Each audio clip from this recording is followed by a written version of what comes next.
And welcome to White House Field here on a beautiful Tuesday afternoon. I'm Tyler Henry, joined as always by my broadcast partner Colin Casey, and it's time for another edition of Harwich Mariners baseball. First pitch being thrown out here at White House Field as the Mariners will play host to the Chatham Anglers, and it should be a good matchup here. But Colin, historically, this is a Chatham team that's kind of gotten the better of Harwich. They've won the last 10 meetings in a row. If you want to find the last time that the Harwich Mariners bested the Chatham A's, you have to go all the way back to June 30th, 2017, where they won a gritty 2-1 matchup. But they'll look to break that today as they'll ride a two-game East Division winning streak in today as they're 2-7 against the East, looking to pick up that crucial third victory.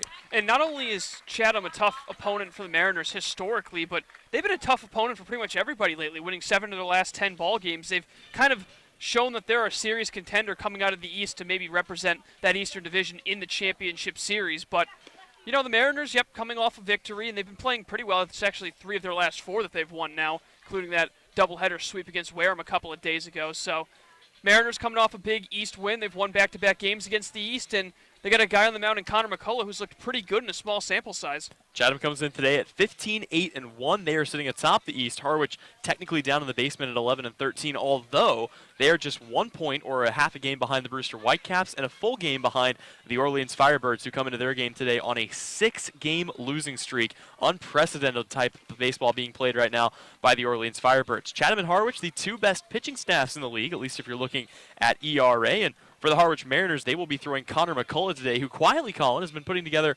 one of the more impressive resumes so far this year out of any of their starting pitchers. Yeah, and he's actually increased his stamina with each appearance he's made. June 15th, he just pitched the 1 inning against Katuitt. Then he stretched it out to 3 innings out of relief against Brewster, just giving up the 1 hit, the 1 run on 1 hit.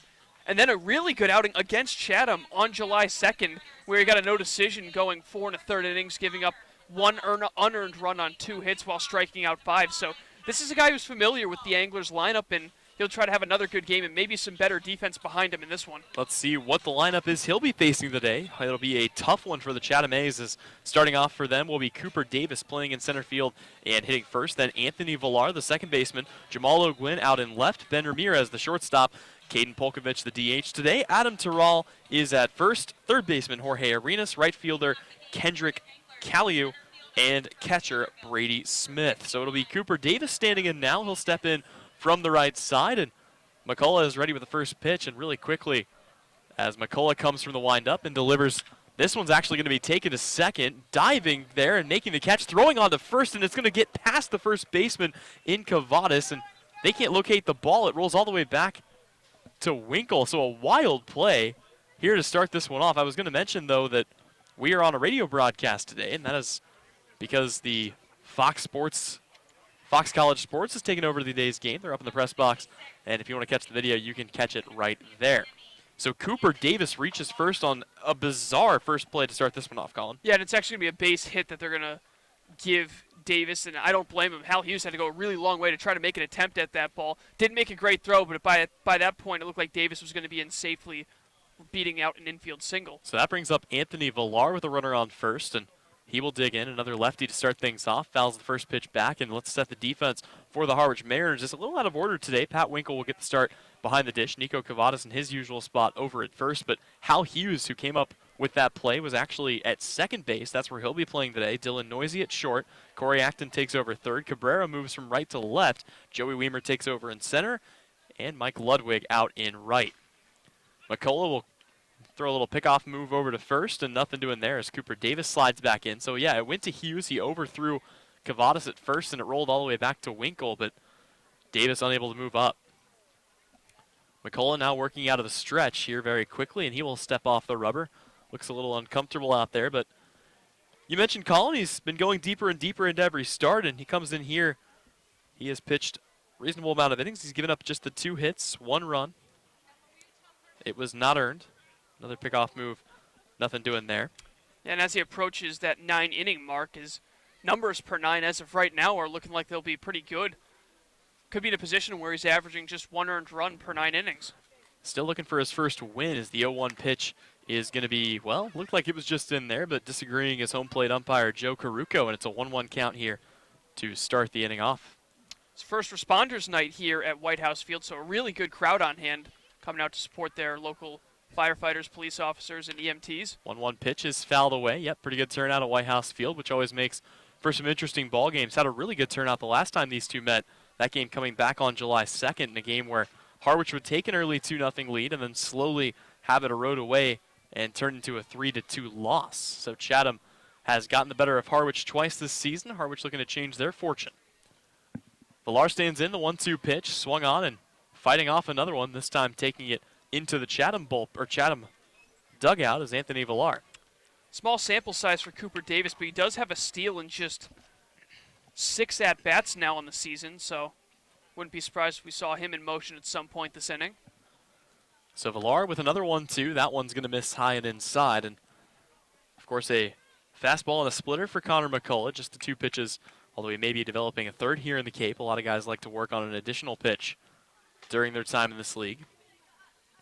He'll come set for another pitch in what seems like the longest debut of the year. Runner goes. Winkle throws down to second. The throw is going to be in time, and he swung through it. So it's going to be a strike him out, throw him out here. The perfect way to start the inning for the Mariners. Yep, as I mentioned, I thought Davis was going to have an opportunity to go at some point. He decides to run with 2 strikes. It looked like a hit and run on, but Villar unable to come up with any contact, and just an absolute strike from Pat Winkle and a much-needed second out for McCullough and the Mariners' defense. So that empties the bases here for Anthony Villar, and the last time Connor McCullough pitched, it was actually in this same game. This one misses high and inside. McCullough, I should say, went 4 1/3, had just the 2 hits, the 1 run, and struck out 4 compared to just the 2 walks. He comes set, the 1-0 pitch, back out of the windup, and it's going to be in there for a called strike 1. Yeah, but as I mentioned, a couple of costly errors ended up giving the Mariners giving Chatham a run as that pitch is in there for a strike, and what was really a sloppy game defensively from both teams. Yeah, we saw a couple of really big mistakes early on and ended up leading to 1 run coming across for the Chatham A's. Turned out to be the decisive one. The 1-2 is on its way. Swing and a miss, strike 3. They'll tag him out, and that's going to end the inning. The Mariners with a quick minimum face to start off this game. We go to the home half of the first. Mariners up to bat when we come back here on the Mariners Radio Network.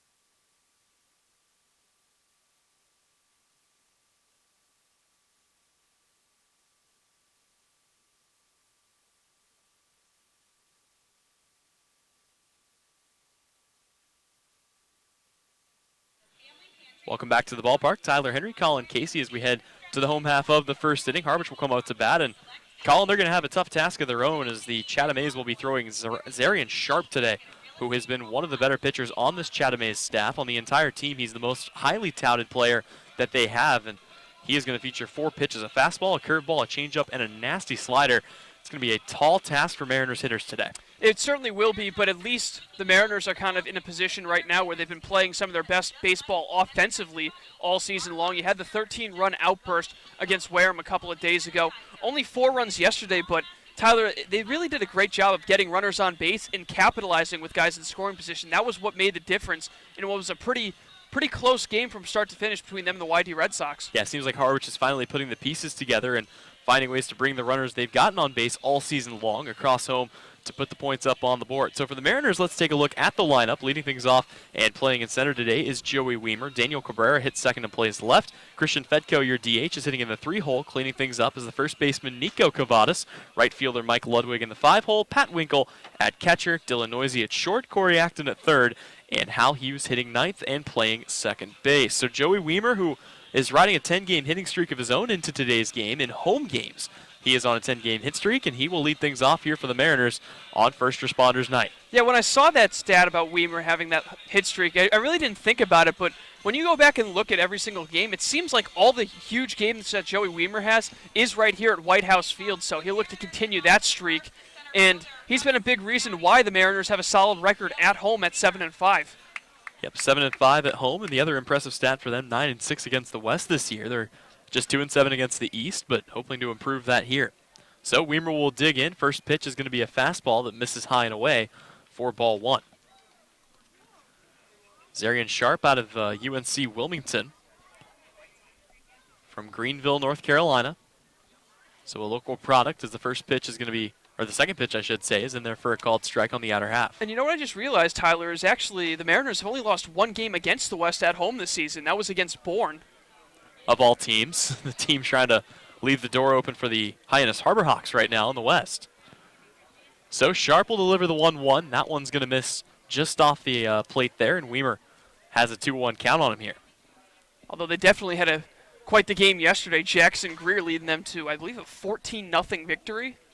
Yeah, they got a big-time win over a hot Falmouth squad as the 2-1 pitch is going to be hit sharply to third, picked up, throw across the diamond, and they're going to say this is foul. So Weimer will head back. The count stays 2-2. And, yeah, I mean, that was a Bourne team that was in need of a win as they were kind of letting Hyannis back into things at the time. Hyannis is only 2 games out of a playoff spot in the West. And if I'm not mistaken, I believe Jackson Greer went 4 for 4. He had a double, score a couple of runs. He had the grand slam, and then a couple of base hits for him as well. So a monster day for the ex-Harwich Mariner. Braves win by a couple of touchdowns. Yup, they certainly did. Zarian Sharp has a 2-2 count to Weimer. The big lefty will kick and fire, and Weimer will foul this one away to stay alive. So another long at bat here from Joey Weimer.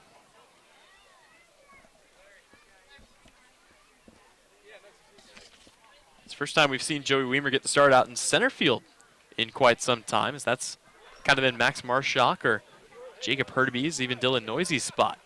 As another 2-2 is on its way, and that one's going to be hit hard to short, picked up and thrown across by Ramirez in time for out number 1. Yeah, I'm really not surprised Ben Ramirez making that play. I remember back in that first game that these two teams played really early in the season at Chatham, Ben Ramirez had several nice plays, especially going to his right. So this is a guy with a great arm and an even better glove, and it takes that to get out Joey Weimer on a ground ball hitting that deep of the shortstop hole. So that'll bring Daniel Cabrera up here. He's having a pretty good hot streak of his own. Yesterday, he was able to go 2 for 5 in a victory with a run scored, and then had a pretty good day against Falmouth as well, as he had a base knock. Here he will send one out to left field. Chasing it over is O'Gwyn, and that's going to hit just foul the fence. So an 0-1 count here on Daniel Cabrera. One of the 2 LSU products here for the Harwich Mariners in 2019, and he's turned into one of the big offensive juggernauts for the team. Zarian Sharp kicks and delivers the 0-1 pitch. That one's going to be hit right to short. Actually, it's going to be picked up at third as Jorge Arenas will throw across, and it's in time for out number 2. Yep, nice job so far by Sharp generating weak contact on these Mariners hitters. Fieldable balls for his infield, and be up to Christian Fedko, who's DHing this evening to try to keep this first inning alive for Harwich. Zarian Sharp was drafted in the 19th round of the 2019 draft by the St. Louis Cardinals.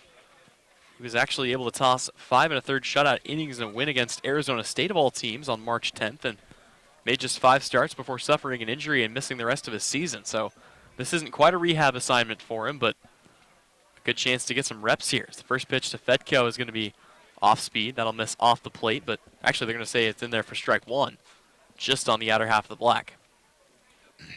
Fedko at 321 on the season. That's good enough for second, just behind Joey Weimer for the team leading average. So the 0-1 pitch to Fedko. That one's going to miss outside. Try to hit him with a heater in a similar spot, but Fedko holds off, and the count is 1-1. Fedko completely peaked about a week ago as he brought that average all the way up to 390. Here comes the 1-1 from Sharp. That one's going to be swung on and taken out into center field. Plenty of time here for Davis to settle under it, and he'll make the catch for out number 3. So 3 up, 3 down for both teams. We got a pitcher's duel on our hand through 1.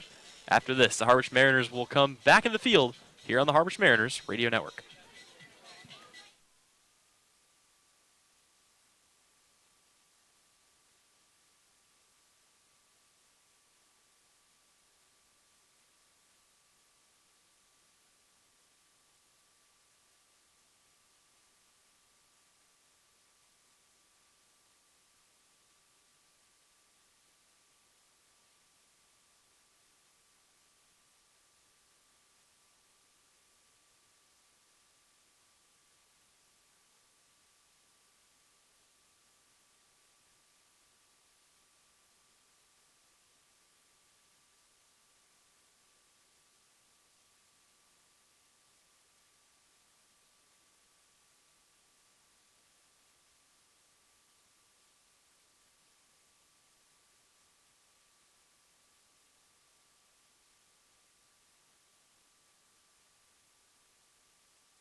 Welcome back to White House Field. Tyler Henry, Colin Casey knotted up at 0 here as we head to the second inning. And Colin, you and I kind of talked about this before the game. Thought we might have a pitcher's duel on our hands. So far, it's about what we've gotten. Yep, and Zarian Sharp, we know, has been a guy who's always been a strong pitcher, and he's looking to give the Anglers another strong start. So here comes Ben Ramirez. He will chop this one in the hole. Hughes coming over, makes the catch, and actually it's going to get by him just under his glove. So again, how Hughes playing in a position he doesn't typically play. He's kind of been the solid shortstop, but twice now he's had to come and make a play kind of rolling over to his left, and it's a different position for your body, so that's going to go down as an error, and a runner on base here to lead off yet another inning for the A's. Yeah, and unfortunately for Hughes, neither of these plays were particularly routine. He's had to come over, and they're actually going to give him the benefit of the doubt and call that another single, so that's hit number 2 surrendered by Connor McCullough. So McCullough's coming back out of the stretch. First pitch is going to be just in there for a called strike on the outer half to Caden Polkovich, who will be DHing today. Yeah, we've usually seen Polkovich in the leadoff spot, but they've kind of moved him towards the middle of the order with the way he's been swinging the bat. Big lead by Ben Ramirez, plenty of speed over on first, although as this one comes in for a strike after seeing what Pat Winkle did to Cooper Davis, might think twice about trying to challenge his arm again here in this one. So with an 0-2, Polkovich will dig in. Another lefty here in the lineup for the Anglers. He'll check his swing at a fastball outside, and the count is 1-2 here. Polkovich out of Northwestern Florida State College, and sometimes you have some of those great stories about guys coming from those smaller schools and having a big summer. This is one of them. Polkovich will check his swing, and they're going to punch him out here. Strike 3, Connor McCullough's third strikeout of the outing, and that's going to be out number 1 here in the inning. That will bring up Alex Terrell. Yep, McCullough right now on pace to pass his season high in strikeouts, which was 5. He's done it twice against Brewster and Chatham, so already 3 through 4 outs recorded, and he's looking to continue dominating these Chatham hitters. So Alex Terrell will stand in. Another lefty. It's a very heavy, lefty-heavy lineup here for the Chatham Anglers today. And a quick pickoff move over to first, not in time, so Ben Ramirez staying put for the time being. Terrell getting the start over there at first today, and he will send one into the gap in left center field, but very high, still in the air, and finally coming under it and finding its way into Joey Weimer's mitt. Yeah, quick out recorded there for McCullough, and that's a big thing if he wants to go deeper into these games. He's got to be a little bit more efficient. I mean, he looked really good against Chatham, but threw a little bit too many pitches to go the full 5 innings. But right now he's on a good pace and hasn't really been fazed by letting the leadoff man reach base twice. So here comes arguably the best 7-hole hitter in the league, Jorge Arenas. He's hitting .341 this year, so a lot of good contact here in the bottom part of the lineup for the Chatham Anglers. With a runner on first, they'll try to move him around. McCullough sets. Here comes the first pitch, and that one is a fastball that misses outside for ball 1. Yeah, you don't see that too often, guys hitting the 340s towards the bottom of the order, but here you got Arenas, who brings a lot of contact and even a little bit of speed. He's got a couple of steals on the season. Occasionally you'll see a guy in the 9-hole, but very rarely in the 7 or 8 as this fastball will miss high, trying to get Arenas to climb the ladder, and he doesn't bite, so a 2-0 count here. Jorge Arenas trying to potentially drive in the first run of the Chatham A's night. These games have been decided typically in low-scoring fashion, as this is chopped foul down the third baseline. Game 1 between these two is a 5-0 bout that saw Chatham get the win at home, and then Chatham came back and got a 3-2 victory against the Mariners in Game 2 of the season series. Yeah, that was the game, that first game, where it was a 3-3-3, 3 different pitchers going 3 innings for the Anglers. Yep, more of an experimentation just to kind of see who all they had at the time, and now they've got their guys. The 2-1 pitch. That's going to just miss off the outside part of the plate. And the count is 3-1 here as Connor McCullough has fallen behind.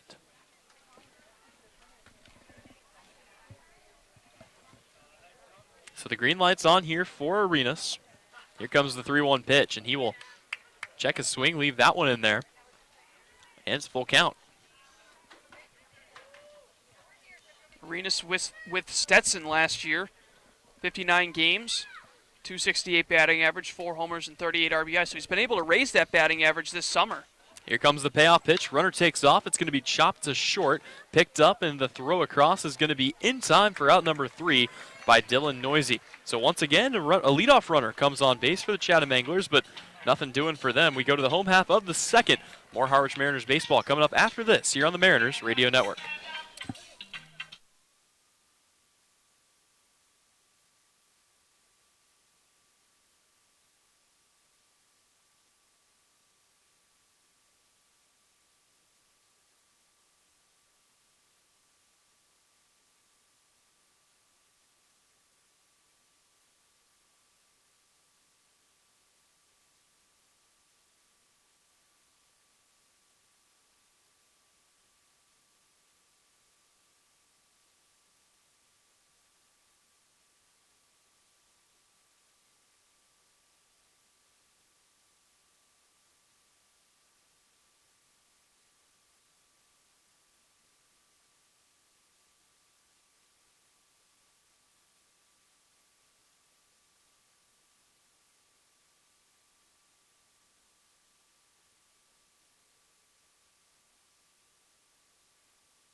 Welcome back to White House Field. Tyler Henry, Colin Casey as we head to the home half of the second. Harwich looking to get a run here. And again, it's been a low-scoring game so far.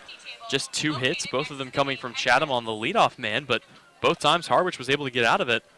And they have only faced 7 guys so far. This will bring Nico Kavadis, Mike Ludwig, and Pat Winkle up to the plate here for the Harwich Mariners. And pretty good part of the lineup, all things considered, when you consider that Nico Kavadis is coming in here on a 10-game hitting streak. Yeah, he's been seeing the ball extremely well, not just contact-wise, but also power. He's had a couple home runs over the last 3-4 days. First pitch he sees is going to be in there off speed for strike 1. He's had 12 hits, 3 doubles, a triple, 2 home runs, and a walk to 14 strikeouts. Kavadis stands in. Here comes the 0-1 pitch. Once again, coming with the breaking ball there, and he's fallen behind 0-2. Interestingly enough, Tyler, we were talking about how many runs the Mariners were scoring in the first few innings of the game. But lately, they really haven't done that. It's more been later scoring, and especially in the middle innings, 4th innings, 5th innings as of late. So finally spreading things around as Kavadis goes down swinging, another off-speed breaking ball. And that's going to be a strikeout on 3 straight pitches to start the inning. Yep, good stuff out of Sharp. Pulled the string on Kavadis on that last pitch and had him way out in front. And seems like that's what it's taken to pitch well to these Harwich Mariners is to go with the off-speed. We saw the YD Red Sox do it to Christian Fedko yesterday, and they were able to neutralize his bat, holding him just a couple of walks. So that'll bring Mike Ludwig up, who got off to arguably the hottest start to the season for the Harwich Mariners. First pitch he sees is going to be off-speed, keeping things on the outer half here is Zarian Sharp, as he has really fooled Harwich hitting. So it'll be an 0-1 count. Sharp working relatively quickly out of the windup, and he'll bring the 0-1 home. And that's going to be a check swing ball. They will appeal down to third. He did not go, not even that close really, as Ludwig kind of shakes his head. The count is 1-1 here. And that's kind of the scouting report on Harwich. You want to pitch well against them. You got to keep it away, and you got to also use a lot of off-speed and try not to hang anything over the middle of the plate. So here comes the 1-1 pitch. Fastball up, and that one is going to be fouled back to the screen here by Mike Ludwig. And, of course, Ludwig out of Wake Forest, his teammate in Chris Lanzilli. It seems like those two have been trending in the opposite direction as ever since Lanzilli came back from the Home Run Derby in Omaha, he's been hitting awfully well, but Ludwig's kind of fallen behind as the 1-2 swung on and missed. Back-to-back swinging strikeouts here to start the inning for Zarian Sharp, and there we see kind of what he can do on full display, Colin. Yeah, and Sharp, another guy I talked about earlier from a smaller school in UNC Wilmington. I didn't even have that great of a season with UNC Wilmington, ERA over 4, but he's really hit a stride here at the Cape, and he's gone what will be 12 scoreless innings if he's able to get out of this inning without giving up a run. As Pat Winkle comes up, first pitch to him is on its way, and that one's going to be taken foul down the left field line. Yeah, he actually gave up 1 run that was unearned. That is the only one currently on his record, and he gave that up on an error that he had himself. He was coming over to the first base bag and couldn't barehand a tough throw. The other run that he gave up was earned, but it didn't count as that was against YD, and that game kind of got washed away. as a fastball on the outside edge is going to be called strike 2, and Pat Winkle has to be careful here, or the Mariners may just go down in order. And really quickly, Colin, did Ludwig have a ball or a fouled off pitch? I'm not quite sure. It won't matter as this one misses. You're looking for the immaculate I inning, was wondering if we had an immaculate inning watch. It doesn't matter now as that curveball is out of the zone. I think you're right, though. I don't think there was a ball at all. Boy, so he could have done something I've been waiting to get called for a very long time, and that would be to pull off a 9-pitch, 3-strikeout inning. The 1-2, swing and a miss. Well, that's the next best thing. It's going to be a 10-pitch inning here for Zarian Sharp, and he will get out of it with no damage done. The Mariners go down in order. We go to the 3rd inning. It'll be the bottom third of the Chatham lineup, starting off with Kendrick Caliu when we come back here on the Mariners Radio Network.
Welcome back to White House Field. Tyler Henry, Colin Casey, and we actually have a very special treat for you as after this half inning, our very own Alex Weiner, our beat reporter slash team photographer slash social media guru slash graphics guy will be joining the broadcast, so you'll get a chance to listen to him for an inning, and then I'll make my return, unfortunately, for all of you listening at home. But for the time being, I'll be right here, and so will the Harwich Mariners as they will get Kendrick Caliu, Brady Smith, and Cooper Davis coming up 1-2-3 here. And Colin, they've allowed the leadoff man to get a hit in both of the first 2 innings, but after that, Connor McCullough is really tighten the screws. And that's something that you see out of a lot of good pitchers is they don't really kind of let things snowball after giving up the leadoff man on. They stay focused, and since giving up the leadoff man, we've seen 3 strikeouts following that from McCullough. Let's see if he can continue that trend. First pitch is going to be in there for a called strike. It's a fastball that just catches the corner low and away. So an 0-1 count here on Kendrick Caliu. Of course, Caliu, one of the late additions to this team, as he'll wave at a breaking ball that's out of the zone. He's fallen behind 0-2. He was one of the big names in the Vanderbilt lineup, but then was injured and unable to play during the back part of the season. The 0-2 pitch to him, big sweeping hook there, but nothing doing for McCullough. He may be working on a different off-speed pitch. I don't think that was the splitter. Yeah, that looks more like a sweeping curve that just missed catching the inside corner of the plate. So the 1-2, that one's going to be swung on and taken to short. Noisy charging in, picks it up, throws to first in time for out number 1. Yeah, Dylan Noisy continues to look pretty comfortable over at short whenever he's called upon. Seen him play a lot of outfield, but we've mentioned all season long that there's just a logjam of outfielders on this roster, so sometimes guys have to come in and play the infield, and Noisy's looked like he's been able to hold his own over at short. Well, one of the guys that was let go to kind of relieve that logjam is Jacob Hurtubise, who today is in the starting lineup as the leadoff man, no less, for the Orleans Firebirds. So a couple of Harwich Mariners that had to be let go for one reason or another have been performing well elsewhere. Mentioned Jackson Greer earlier as the first pitch to Brady Smith is a ball up low or up high. Yeah, I know it definitely hurts sometimes as a player to be let go, but it's got to feel good to find some success with another team as that pitch catches the outside corner. And Greer, especially after that huge game yesterday, he's really done a great job of hitting throughout this first 5 weeks or so of the Cape League season. Well, and it's so expensive, and there's just so many other things that go into it that once you finally do come onto the Cape, if you do get cut, you hope that you can find another spot. As this one in the same spot as the last pitch, but they're going to say that just narrowly missed. So it's a 2-1 count here to Brady Smith, the catcher today for the Chatham A's, hitting down there in the 9-hole. Smith this year hitting a cool .400 through 15 at-bats. Actually hitting .344. Keaton Rice is the one hitting 400 on the roster, but Still respectable. yeah, still a ridiculously good lineup top to bottom. This is chopped to short. That should be an easy play for Noisy. He will rip it across the diamond in time for out number 2. Another thing about Noisy that I'll mention is it definitely helps to have an outfielder's arm over at short, because sometimes you have to go to your right and make those long throws. We saw Ramirez do that in the home half of the first, and Noisy showing off the arm strength there to get out number 2 of the third. So Cooper Davis will come up once more. He led off the game with an infield single back in the first, as that was another tough play for Hal Hughes over at second. First pitch he sees, and that's going to be the big off speed, and they're going to call that a ball. So it'll be a 1-0 count here to Davis. The only 2 runners that have been allowed have been on hard hit balls out there towards second, as this one's going to get in there for a strike. And I think Connor McCullough is working on a changeup. That seems to be what it is. I mean, you look at the movement on it, as this one's a fastball in there for a strike. It just kind of floats in and then drops off a table there at the end. So it can be a deadly pairing with the splitter. A lot less movement on it, but less velocity as well. Here comes the 1-2 pitch. That's swung on and half-heartedly fouled back here by the fire department truck that's down here with the American flag dangling off the ladder, as it is first responders night here at White House Field. Had a nice little ceremony with the national anthem, all of them lined up down the left field line. So the 1-2 pitch, and there's going to be a ball hit to first. Kavadis will back up, pick it up, and flip to the pitcher, and he's going to step on the bag in time for out number 3. So we go to the home half of the third. It'll be 7-8-9 due up for the Mariners when we come back here on the Harwich Mariners Radio Network.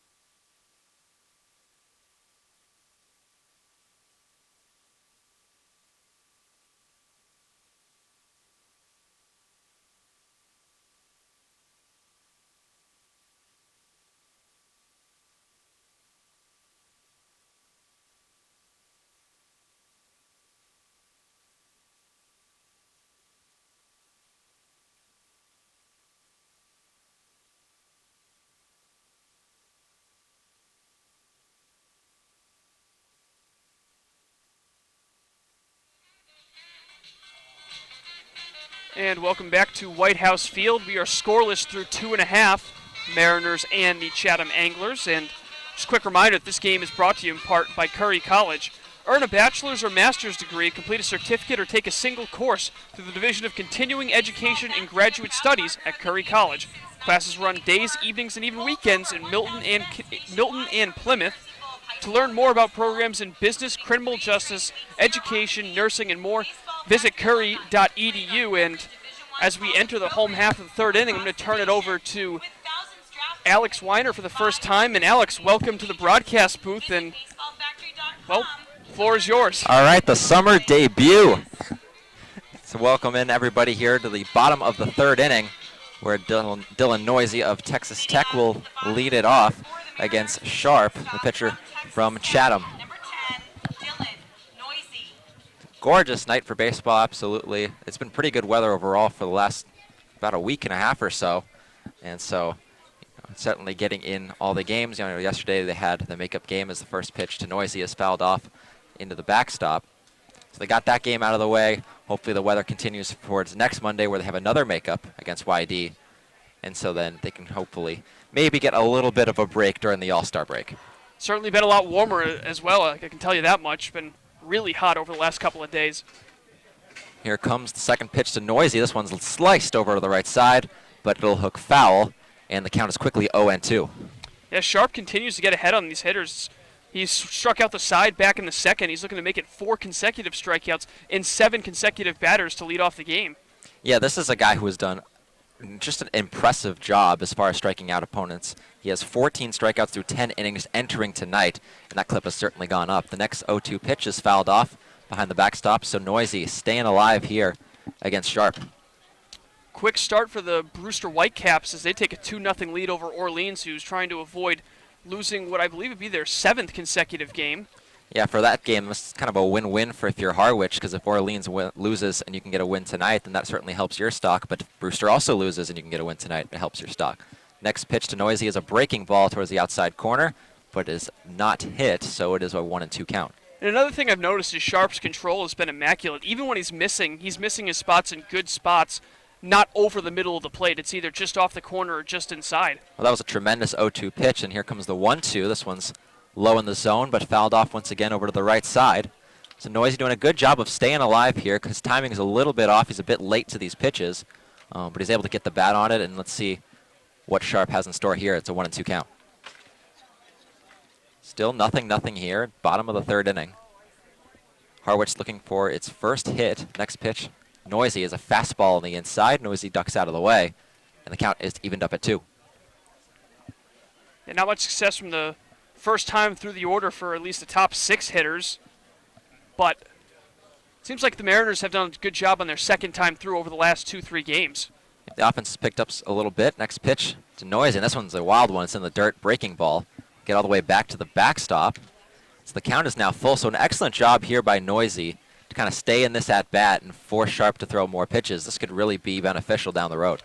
And you have Noisy pretty much as a second leadoff hitter at the 7 hole right now because we know what speed he's got playing center field and shortstop, so he's got to have speed to kind of man both those positions. And with a full count, he can find a way on. Maybe the bottom of the order can bring home the Mariners' first run. And you can watch him, too. He is very fast in center field. His next pitch is high and away. Fastball misses, and so he draws a leadoff walk. Very important here for Harwich because if you watch him in center field tracking baseballs, he is kind of a blur out there. That's great to have to lead off an inning with Corey Acton, the third baseman from Florida, stepping into the box. And they've got great defensive depth, actually, in center field because you got Max Marshak right now getting the day off, and then currently in center it's Joey Weimer, and he's got a ton of speed out there, too. So defensively, one of the best outfields you'll see throughout the CCBL. Weimer has a ton of athleticism as well. First pitch to Acton is grounded over to the right side. Second baseman makes the throw over to second, and they are able to turn the double play. Yep, that ball not hit all that hard. It actually took a kind of a funny bounce on Anthony Villar, but he was able to stay with it. Makes a perfect throw onto Ramirez and a good turn to retire the first base runner for the Mariners. So still facing the minimum through 8 batters is Zarian Sharp. Yeah, pretty tailor-made. You mentioned the little funky hop, but Villar did a good job of staying poised and being very quick about it. An excellent turn. And so now to bring up Hal Hughes, who will try to make something happen here with 2 down and get the first Mariner hit of the night. He stands in after a pretty good day at the plate yesterday. The first pitch he sees here is a fastball, just hits the outside corner for strike 1. Yeah, definitely his best offensive performance so far this season, going, I believe he went 2 for 4. He did, with a single and a double. He hit a sharp ground ball down the third baseline that got in for a double. Next pitch is a fastball in the dirt. Count is now 1-1. And Hughes is kind of a pretty big pull hitter, so when he's able to get around on that pitch, he's able to generate a lot of power shifting that weight, and we saw it yesterday, ripped it right down the third baseline, and with his speed, it was an easy double. Here comes the 1-1 pitch. It's another fastball. This one's high, and so the count is now 2-1. Yeah, with Hughes, you know, he's one of the best defensive players in the country. He has been spectacular at shortstop for LSU, and the real big issue was his bat last season and in the beginning parts of the summer, but Coachy pretty much guaranteed that this guy's bat is going to come around, and yesterday was certainly a very good sign. Next pitch is another fastball inside, maybe a bit low, so he is in the driver's seat now with a 3-1 count on Sharp. Yeah, generally speaking, the bottom of the order, the 6, 7, and 8 hitters had themselves a good day, as they accounted for 3 of the 4 Harwich RBIs. Comes the 3-1. Now the fastball is drilled out to deep left field, but making the play just shy of the warning track will be O'Gwyn, and that will retire the inning. So through 3 innings, not much offense here at White House Field. It's 0-0, and you're listening to Mariner Baseball on YouTube.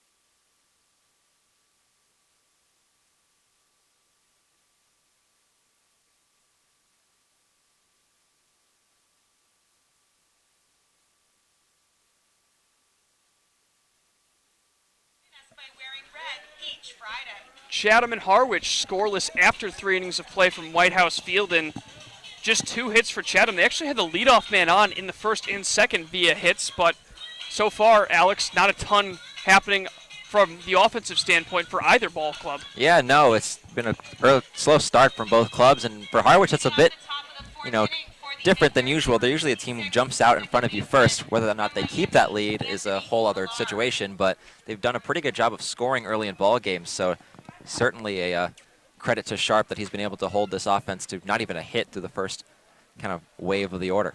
Yeah, in that second game of the doubleheader, the Mariners actually put up 6 runs in the first 2 innings. Really jumped on the Wareham Gateman, but Connor McCullough back out. First pitch to Villar is hit on the ground, and Nico Kavadis will make the play easily. He steps on first for out number 1. McCullough continues to work very quickly. He had a really productive last outing, and of course today so far been pretty good. He does a good job of staying low in the zone and getting hitters to roll over, and today we've seen a lot of that, a lot of ground balls. So far through 3 1/3, 4 strikeouts for Connor McCullough, and just the 2 hits allowed, but Cooper Davis was quickly dispatched trying to steal second. And the first pitch to Jamal O'Gwyn is over for a strike. And O'Gwyn for a while was one of the top hitters in the entire league. Still having impressive numbers at 324. And he hits the second pitch he sees out towards shallow center, but Joey Weimer takes about 5 steps in and makes a catch. So 3 pitches and 2 outs for Connor McCullough as he continues to be efficient going through this Anglers lineup. Doesn't get much better than that. Just one other pitch and be ready for a 3-pitch inning. I believe yesterday we saw a 6-pitch inning, and that's probably the shortest inning we have seen live, but who knows what McCullough can get done here, as you can pretty much guarantee he's going to throw a first pitch strike. And the first pitch to Ben Ramirez ends up missing just below the Oh, knees. perfect. Ramirez actually has been a real thorn in Harwich's side so far. He's 1 for 1 with a single, and he also had the go-ahead RBI the last time these two teams played. And there's a chopper to second. Hal Hughes cleanly, and it's a 5-pitch, 1-2-3 inning for Connor McCullough. That was quick. And the side is retired for the top of the 4th. He wanted to get me off this headset. He wanted to get Tyler also off the Fox Sports broadcast where he is right now. But after 3 1/2, it is still scoreless from White House Field. You're listening to Harwich Mariners Baseball on the Mariners Radio Network.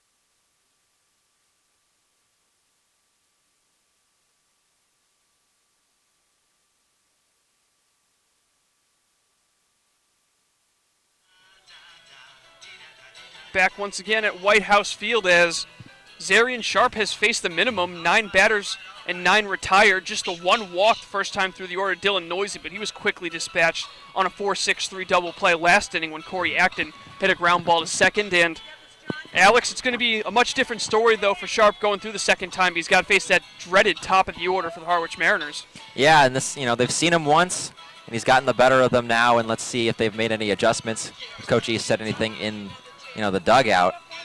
Try to get to this guy because he's been invincible so far. And despite being 0 for 3 for the top of the order, they all put the ball in play, so they haven't really been fooled too much, and Joey Weimer will try to break that trend. He is 0 for 1 with a ground out to short to lead off the home half of the first. Yep, if anybody's going to do it, Weimer would be the perfect guy to get a hit at home, as he is so accustomed to doing. Weimer, the right-handed batter out of the University of Cincinnati. Had a really good season with the Bearcats, as they did collectively, winning the AAC tournament. First pitch misses low for a ball. Very unconventional as far as his stance, his load, and everything. But he said he's always been sort of unconventional, and if it kept working for him, it got him to the level that he's at right now. Why bother? And he swings at the second pitch he sees. It hits a lazy fly ball out towards center field, and Coming over to make the catch is Cooper Davis, and so just took 2 pitches to retire Joey Weimer, and that's now 10 batters, 10 outs for Zarian Sharp. Yep, and quickly too, is nobody can really get a hold of one. Last inning, Hughes hit the ball the hardest out of anybody pretty much from both teams today, and just shy of the warning track before it was caught. So, they're going to have to get something going here. Getting the upper hand on a team as talented as Chatham is certainly a huge advantage that you'd like. I just haven't been able to do it. First pitch to Daniel Cabrera, misses low and outside, and a lot of credit to Sharp because it seems like when he has pitch to contact, everything's been either in on the hands or off the end of the bat. I mean, it's been tough to square up the baseball against the lefty from UNC Wilmington. The 1-0, and that pitch just misses below the knees for a ball. He's a little bit over the top, but he does have a bit of tail to it, which may be fooling some hitters. That certainly happened against Falmouth. I know I was talking to Kavadis after that game, and he said that their pitchers did a good job of kind of tailing the ball in on righties, and that kind of kept them off balance. 2-0 is chopped foul by Cabrera, who is 0 for 1 with a ground out to third. Cabrera has been able to produce in bunches for the Mariners. He had that 4 RBI game against Hyannis in his second game with the team. Went pretty quiet after that, but then has kind of picked it up a little bit since. And there's an excuse me swing as it goes off his bat and foul off to the left. And then he had another big game recently against the Wareham Gatemen, I believe, where he had a big hit, bases clearing triple in that huge outburst of scoring. Let's go along with a 2-for-4 day with 2 runs scored. Yep, you are correct. Here's the 2-2 in the dirt, so he's able to work the count full against Sharp. His teammates have kind of struggled with that. Dylan Noisy, the only other person to work a full count against him, and he ended up walking. So let's see if Cabrera can do the same. Yeah, it was a tremendous at-bat for Noisy, fouling off, I think, 4 pitches to keep himself alive here. The 3-2, and that ball's in there for strike 3, and Cabrera flipped his bat. He thought it was ball 4, and instead he shakes his head and walks back to the dugout. So it is strikeout number 4 for Sharp, and 2 down to begin the 4th. Yeah, it was a firm fastball right on the black, on the outside corner, just at the knees. It's like kind of perfect location. That was like a perfect 2-strike pitch. On 3-2, it's a little bit dicey. It was very close, but home plate umpire thought it was close enough, and maybe seeing Cabrera flip his bat kind of swayed him as well. First pitch to Christian Fedko is lined into right field, and that will get down with 2 away in the bottom of the 4th. The Mariners pick up their first hit of the contest. It's a single for Christian Fedko. Yeah, that's a sigh of relief for Harwich, and that's a huge display as to why you lift weights, because that ball jammed Fedko pretty well. He was still able to get his hands through it, push it through, and hit it over the second baseman's head for the first hit. So with 2 away, that will bring up Nico Kavadis, who struck out swinging back in the second, and he will get a chance against Sharp with 2 away. And it seems like lefties have gotten the better of Kavadis this year. It seems like he's hit the ball a lot better against righties as there's a throw over on Fedko. Yeah, that's true, but also it's sort of, he's kind of figuring it out as he goes along. He started off a bit cold, even though he was really pounding the ball in batting practice, and he's really figured it out over the last couple of weeks, so maybe it'll turn around as far as those metrics too. And there's a line drive out towards right field deep. Going back at the wall, it's gone! Right on cue! A 2-run shot for Nico Kavadis, and the Mariners jump ahead 2-1, or 2-0, excuse me. Did you do that on purpose? Tyler basically had the same thing the other night against the Falmouth Commodores, where we had mentioned some stat about Kavadis, or actually I think it was the pitcher not giving up any extra base hits, and all of a sudden we talk about Kavadis' struggles against left-handed pitching, and he says, "I think I heard you," and he sends a ball over the right field fence. So it's 2-0 Mariners, and a huge piece of 2-out hitting by Harwich. He just timed the fastball perfectly and got all of that baseball off the bat. You could tell that one was soaring over the fence. So now it will be Mike Ludwig, and that is the first earned runs allowed this season by Zarian Sharp, and boy was he looking unhittable up until 2 away in the 4th. The 0-1 waved at and missed, and he's back ahead in the count, 0-2. Yep, going right after Ludwig here, but that's what you got to do. You can't really be thinking about the last hitter. just going after Ludwig and getting out of the inning as quickly as possible is what you got to do. The 0-2 misses low, and Sharp looking to bounce back. Now, the Mariners did take a 2-0 lead the last time these two teams played here at White House Field, but the Anglers were able to come back, chipping away, and eventually taking the lead for good in the 8th inning. And there's a ground ball up the middle by Ludwig. Nice range by Ramirez. Throw on the run. It's a close play, and he just got him. What a nice play by Ben Ramirez going towards the second base bag. Makes the long throw, and the inning is over. But not before. A 2-run home run for Nico Kavadis, his 4th of the season, and the Mariners are ahead 2-0. We come back. The Mariners will try to keep their lead. You are listening to Harwich Mariners Baseball on the Mariners Radio Network.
2-0 the Mariners lead after 4 innings. We want to welcome back Tyler Henry to the broadcast booth after spending an inning with Fox Sports, and he was actually able to have a home run call, I believe, during that time period. Did, yeah. One of my better ones too. So got that in, thank goodness, because it seemed like that inning went by awfully quick.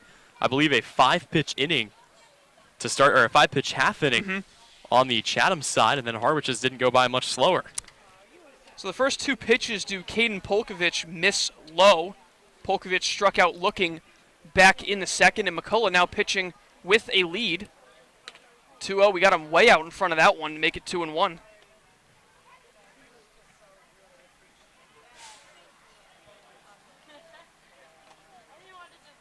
The 2-1 is hit well out towards right field. It is hooking, and it will curve foul. It had home run distance, but hooked about 10 feet foul as count is now even 2-2.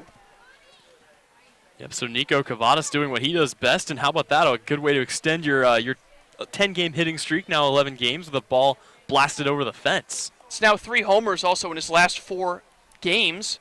And there's a breaking ball swung on and missed for strike 3, so there is strikeout number 5 for Connor McCullough. He matches his season high in an outing, and that is out number 1 as Polkovich is retired via the K.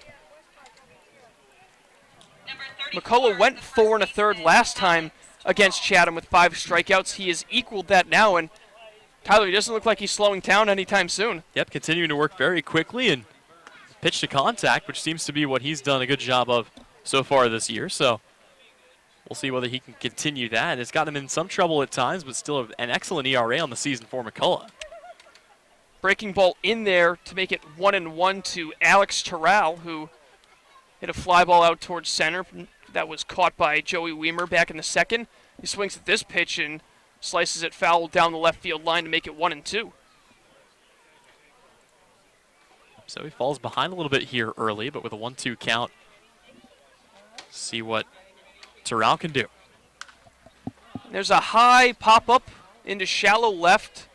Noisy is going to be called off by Daniel Cabrera, and Cabrera squeezes it for out number 2. This could be on pace to be the fastest game in the Cape League this season if it continues. Obviously, a lot of things could change, but even the runs that have been scored, it was a 1-pitch hit for Christian Fedko, and then Nico Kavadis came in with a big-time 2-run bomb. So see whether we get some more hits here as Jorge Arenas will dig in. We're still under an hour since first pitch, and we're almost halfway through the game. So Arenas grounded out to short in his first appearance. Watches a breaking ball low and outside for ball one.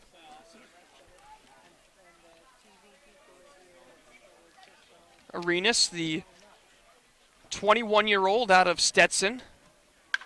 It's a chopper to third, played cleanly by Acton. The long throw is high, but reaching up and making the play is Nico Kavadis. He's doing it at the plate and in the field, and the side is retired. Another 1-2-3 inning, and that is now 12 straight retired for Connor McCullough, and the inning is over. So we're halfway through this one. The Mariners enjoy a 2-0 lead over the Chatham A's. You're listening to Harwich Mariners Baseball on the Mariners Radio Network.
Leading off the bottom 2-0 Harwich leads halfway through the contest here at White House Field, and be Pat Winkle leading things off.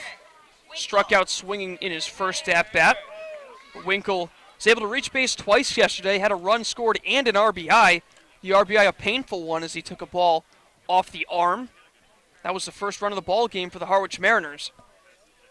First pitch from Sharp is a breaking ball in for strike one. Yeah, and for the Harwich Mariners, they took a 2-0 lead here at White House Field over Chatham on July 2nd, but ended up tossing the lead away slowly, one run at a time. So looking to bounce back after that performance as this pitch misses high.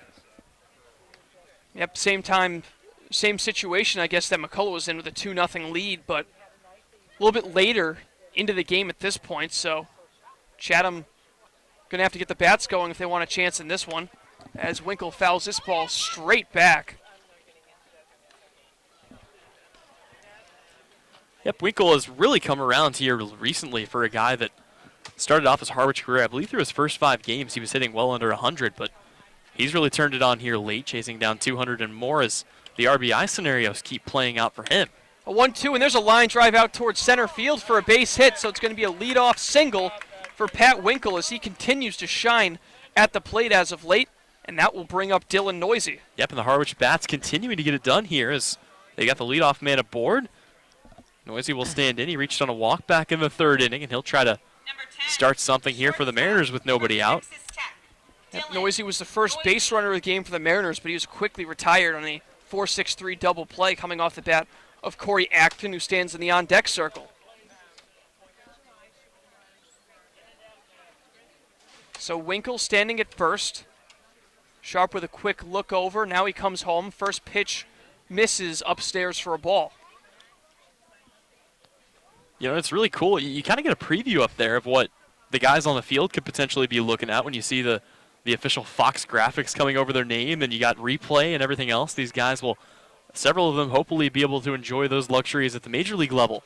And laying down a bunt is Noisy, but it will dribble foul, as picking that up in foul territory was Alex Terrell. That would have been a really good bunt, too. It just barely got on the wrong side of the line, and he may have been able to beat that out at first. So he'll come back with a 1-1 count, and Harwich will look to do it again. Not a ton of speed for Pat Winkle over on first. We've talked about it before. You and I both really want to see him swipe a bag because he's been getting some attention despite having 0 stolen bases throughout the entire course of his career. We'll see if they send him in motion here. They did at one point, but It was on a foul ball. It was a couple of games ago. And there's a ground ball to short. Ramirez to VR onto first and not in time. So Winkle retired at second, but it's going to be a fielder's choice as Dylan Noisy able to leg it out and avoid the double play. Not in time, not even close. Noisy was just tearing down the line there, and he beat that throw by a good 2 steps. I think he was almost on the outfield grass by the time that got there. So now the speedster is on first for Corey Acton, who grounded into a double play back in the 3rd inning. So Acton trying to maybe elevate a ball here and avoid the same fate. As Zarian Sharp looking to make it an even 5 innings of work. As of right now, no action. The bullpen runner going. Noisy in with a slide as a decent throw in by Smith, but he kind of bounced it, and it's going to be a stolen base for Dylan Noisy. Yeah, and finally the speed really out there on full display for Dylan Noisy as he's kind of struggled to find his way on base, but when he has gotten there, he is an absolute threat out there on the base path. So far, 2 stolen bases now for him. A lot of speed from those TTU guys. 4 steals for Max Marshak in a limited sample size. The 1-0 is hit well out down the left field line, but it will get out of play as it one-hops the wall in the corner. Yep, so Corey Acton actually had a chance to talk to Corey's mom today as I work at a bike shop in Harwich, and she came by to rent a bike and kind of got a chance to talk with him with her about what Corey has been able to accomplish at the University of Florida, and even before that, one of the most highly touted players out of the state of Florida. 1-1 is a check swing, but it is on the corner for strike 2, and sure Acton, despite grounding into a double play, was happy to at least be putting the ball in play. He's kind of struggled to do that coming into this game with 11 strikeouts and 17 at-bats. Well, yeah, and it took him a little while to get cleared by Florida to even come down here to play, part of the reason he was a late arrival. So kind of getting back into the swing of things and feeling things out, but here he'll swing through that one for strike 3, and another K goes on to the record of Zarian Sharp. Yep, that is strikeout number 5. 3 of them actually coming in the 2nd inning.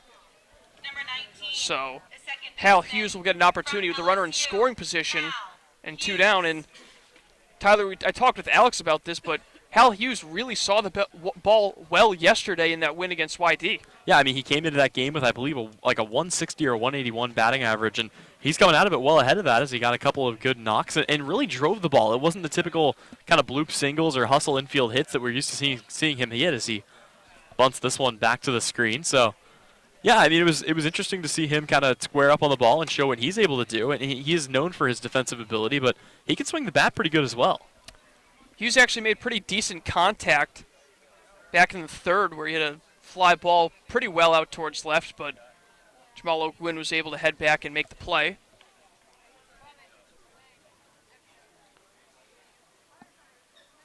Long look in the 0-1 is fouled straight back, so Hughes swinging away here and probably swing once again in an 0-2 count. Yep, so he will stand in once again, falling behind here 0-2. He'll shorten up on the bat and see whether or not he can bring solid contact on again as he's got a runner in scoring position with 2 away. The runner is Noisy. Zarian Sharp looking to get out of the inning and get back on track after a good first 3 innings, giving up 2 in the 4th. And the 0-2 is a backdoor breaking ball missing just outside. So the second time through the order looking much more fruitful than the first for the Harwich Mariners, as they only sent 9 guys to the plate through 3 innings, and then that big 4th inning capped off by a Nico Kavadis 2-run home run. The 1-2 from Sharp. There's a high pop-up heading towards shortstop, and backing up and making the catch is Ramirez for out number 3. So after 5 innings of play, the Mariners still hold a 2-0 lead over the Chatham Anglers. They look for their first victory against the Anglers in 3 games this season. Once again, you're listening to Harwich Mariners Baseball on the Mariners Radio Network.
We head to the top of inning number 6 from White House Field, a game that is cruising by, is through about 70 minutes of play. We're already through 5 innings, and in large part due to the great pitching for both teams. And just a quick reminder that we do not have video for this game at White House Field due to the fact that Fox Sports is covering video for this one, as the first pitch to Kendrick Callow is swung on and missed for strike 1.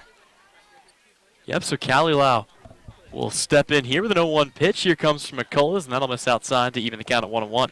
McCullough continues to work quickly, and part of that is just being in such a rhythm, retiring the last 12 batters that he's faced. And that pitch will miss low to make it 2-1. Last guy to reach base, Ben Ramirez, via a single to lead off the second. 2-1, and that misses, so that streak in some jeopardy as he falls behind 3-1 to Callow. The pitch. Hit hard on the ground, up the middle. Nice play. Throw by Noisy is in time. Beautiful range by Dylan Noisy, and he takes away a hit from Callow to lead off the 6th. Tell you what, that's why they put him out there at shortstop, as he ranges all the way to his right, has to come across the bag, and then to make the throw off balance and get it there in time. What a play, as you mentioned, by Dylan Noisy, and that keeps the leadoff runner off the bags as we go to the 9 hole with Brady Smith. Been a busy day at short for Noisy. That's his 3rd fielding assist in this one. And so Smith, who actually grounded out to Dylan Noisy back in the 3rd, get an opportunity to pick up perhaps the Chatham Anglers' first hit since the 2nd inning in this one, but the first pitch is in for a strike for McCullough as he continues to pound the strike zone.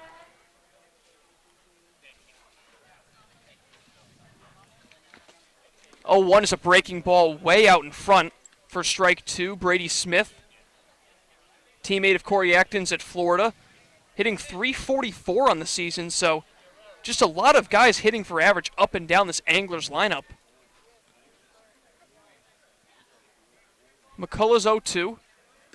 It's a breaking ball on the outside corner for strike 3, and Connor McCullough picks out strikeout number 6 on the game, and that is his now new season high, as there are 2 away in the top of the 6th. Yeah, he's just been ripping through hitter after hitter, and again, he's just keeping everything low. He's pitching to contact, and when he has an opportunity like that, he's able to get a good guy retired on the outer half. So Cooper Davis, who singled to lead off the ball game, looking to make it a 2 for 3. And he swings the first pitch, hits on the ground, and Noisy getting some more action. A long throw, and he got him.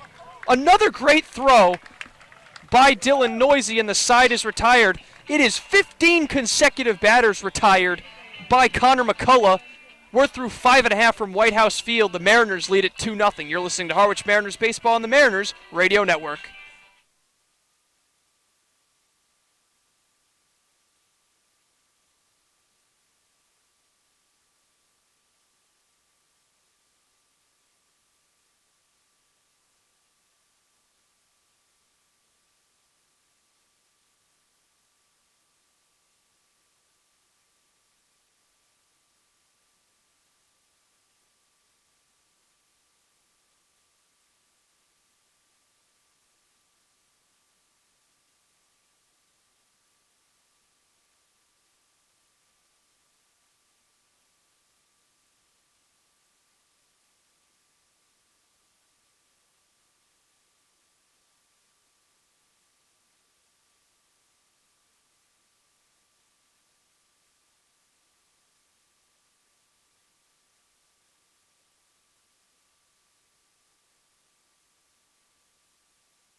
Bottom of the 6th from White House Field. Colin Casey alongside Tyler Henry. And Tyler, what a quick game this has been, but what a game it has been for Connor McCullough, retiring 15 consecutive batters since giving up a leadoff single in the second. He has been special. I mean, you think Connor McCullough wants his revenge after putting up a pretty good gem of his own and then taking the loss last time he played against the Chatham Anglers. Here he's kind of saying, all right, well, I'll do it myself, and that's what he's done so far. So the Mariners have a chance here to maybe add a few more insurance runs as Joey Weimer will stand in for a third time today. He flew out in the fourth and grounded out in the first. Weimer back in the leadoff spot after spending some time in the 2-hole. First pitch he sees dropped by the catcher Smith, and it misses inside for ball 1. The Wareham Gatemen have just been demolishing the YD Red Sox this evening as we're through 7.5 and it's 11-2 Gatemen. There's a ball ripped down the left field line and it is foul. And Orleans, who trailed 2-0 early, now find themselves ahead 3-2 after 2 innings from Eldridge Park. So those are your Eastern updates. The 1-1 misses outside for a ball, and then out in the West, Bourne with a 6-4 lead over Catuit. That game is in the bottom of the 9th. So Bourne looking to continue a streak of some pretty good baseball that they've been playing, looking to separate themselves from the Hyannis Harbor Hawks. 2-1, that one is low, so hitters count for Weimer 3-1.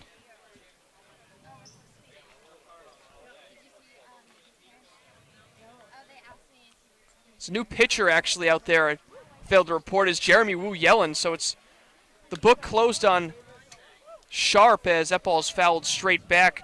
But Zarian Sharp going 5 innings, giving up 2 runs on 3 hits, and Tyler, you had a pretty good start, but just that 1 4th inning making all the difference in the world right now. Yeah, and I mean, we saw that the other day as well. It was a fantastic performance out of Carmen Majinski. Now in that game, Falmouth was able to come back and get a win, but he gave up 1 mistake. It was to Nico Kavadis, and he found himself behind as Weimer works a full count walk here. The leadoff man is aboard for the Mariners here in their half of the 6th. So the first batter Wu Yellen faces, he puts a board in. Now will be Daniel Cabrera, who is 0 for 2, looking to pick up his first hit of the ball game. And the Mariners are actually looking to win their first game in which Connor McCullough has appeared. They've lost the 3 previous ones against Catuit, Brewster, and Chatham. That in chronological order. Decent lead by Weimer at first. Wu Yellen comes home. First pitch is swung on and hit through the left side, in for a base hit. And the Mariners are cooking in the home half of the 6th. They've got 2 on and nobody out. Yep, Daniel Cabrera, a good piece of hitting there, just took it the other way, and a little bit of an opposite field shift on there, but he's able to work his way around it and find it through here for the second hit of the inning. So Christian Fedko, who is 1 for 2 with the runs scored, will step in. Fedko in as a DH in this one. And with Nico Kavadis looming, even if he's just able to walk, it would give Kavadis a chance to do even more damage and add some more runs batted in. So a brief time being called by the umpire, but home plate umpire heads back behind the plate, and we are ready to resume. Christian Fedko, the Gibsonia, Pennsylvania native. He's got a brother that plays for the Bourne Braves in Kyler. And Wu Yellen's first pitch is an off-speed that misses low. Yeah, the Mariners once again find themselves in a good position here with Christian Fedko and Nico Kavadis up here with nobody out. So see whether they can maintain this. Decent speed on the base pass. We know Weimer can fly, and then Cabrera over at first. The 1-0. That one misses low, so Wu Yellen having some trouble finding the zone and maybe being a little bit more careful after getting a hard hit ball. We're going to have a very quick mound visit as jogging out to the mound is the pitching coach. Yeah, clearly they want to just settle him down as he's fallen far behind, and he risks putting another runner on. You definitely don't want to load the bases for Nico Kavadis. That is the worst thing you can do if you're the Chatham Anglers right now. Yep, Kavadis just been an RBI machine over the last couple of games. He was held without any against YD, but still came around to score in that game, so he's been making a difference for the Mariners over the last week. Another guy who's made a difference is Fedko. He's cooled off he's cooled off slightly, but he did reach base twice yesterday in the 4-2 victory, walked a couple of times. So maybe pitchers around the league taking note and trying to change their approach to the right-handed hitting DH. 2-0 is on the outside corner for a strike as Wu Yellen tries to battle back. Spoke with John Fedko, Christian's dad, and he really noticed that pitchers have kind of changed their approach to him, giving him a lot of breaking balls and stuff that Fedko's not sitting on, like a fastball. 2-1 is hit in the air out towards shallow center, coming in and making the catch is Davis. No tag from the runner Weimer, and so there's a big out number 1 for the Anglers. Yep, they're able to breathe a sigh of relief, but it's not going to last very long as Nico Kavadis comes back up. He already put one over the fence out in right. We'll see if he can do it again or at least put it in play somewhere and maybe find a gap for Joey Weimer to come in and score. Kavadis getting a nice round of applause from the Harwich faithful as they know how well he's been swinging the bat and been a real staple in that cleanup spot. 1 for 2 with the 2-run home run. And he will be greeted by another lefty in Jeremy Wu Yelland. First pitch is in the dirt, but a nice stop by the catcher Smith. Kavadis came into this game with 15 RBIs. He's now up to 17. He's got a runner in scoring position and another runner on first in Daniel Cabrera. The 1-0 is hit on the ground towards second. This could be 2. A flip to Ramirez for 1. On to first. It's a double play, and the inning is over. So despite the Mariners getting 2 on with nobody out, they are unable to score. However, they still lead after 6, 2-0 Mariners over the Chatham A's.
Welcome back once again to White House Field. The Mariners enjoy a 2-0 lead, and just a quick reminder that this edition of Harwich Mariners Baseball is brought to you in part by Cape Cod Healthcare. Urgent care is now available at 4 Cape Cod Healthcare locations: Hyannis, Falmouth, Sandwich, and right here in Harwich. Open after hours and weekends, staffed by ER physicians. Expert care when you need it. Learn more at capecodhealth.org/urgent care. So for a 7th inning, Connor McCullough will come back out here for the Harwich Mariners, and why not? He's been pitching an absolute gem as the first pitch is a called strike, a fastball in the inner half here to Anthony Villar. And Colin, his pitch count hasn't really suffered at all. No, it hasn't. I mean, being able to throw now as that pitch misses inside, that's now 64 pitches, so he's put himself in a position to potentially go 8 innings in this game, which is something that I don't think anyone has really done this season. Nobody has pitched more than 7 innings in this game, or in any game this year in the Cape. And so far there are only 2 guys who have pitched 7 scoreless. One of them belongs to the Chatham A's, and the other, of course, is our very own Jacob Polish. As the 2-1 comes home, swing and a miss over a fastball up, and Villar's fallen behind here. That's a big reason right there why McCullough's looked so good. He has not been afraid to attack a very good Chatham Anglers lineup. So Anthony Villar, who is 0 for 2 today, a strikeout, a ground out.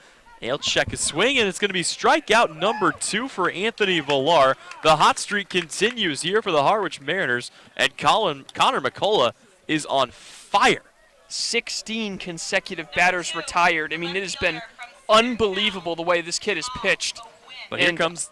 I'm sure the scouts have probably taken note of this one. I was going to say, if you're going to have one game on national TV, I guess it's a pretty good day for Connor McCullough to show his stuff, as the first pitch to Jamal O'Gwin is in there for a strike. And that third pitch that he's been working on, I think it's a changeup, has really, really helped him out.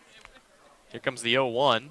Throws it again. This one's going to just narrowly miss. And sometimes, Colin, when you have a guy that is throwing something different than what you have on the scouting report, it can be harder to catch up with. Certainly. I mean, and this is a great spot also to kind of try out new pitches during the summer. 1-1 fastball catches the outer half, and Jamal O'Gwyn can only shake his head here.